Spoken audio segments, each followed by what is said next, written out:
listening to you all, I was thinking, I should have been taking more notes. I was really enjoying the conversation and perhaps didn't write as much as I should have.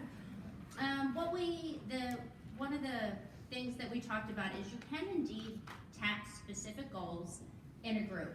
And it may be that you collect data a little bit differently and you're not ticking and counting every response, but if you really target specific areas, you can do it really well and maybe even better in a group than you can one-on-one.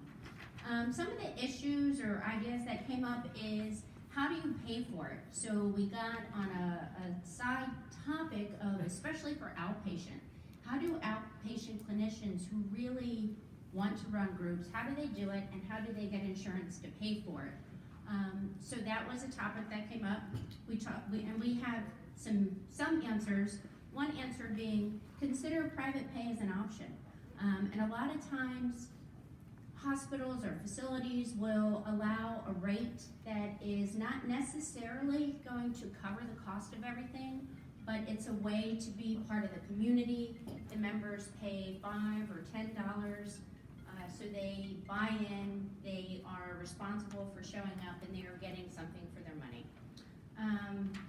We talked about group cohesion and how group cohesion impacts sort of the peer feedback as well as sort of the clinician's role in the group. And the more cohesive your group is, perhaps the less you do, which we also think is great. And it impacts how you can give specific feedback and also save someone's ego and face if they're a new member in the group.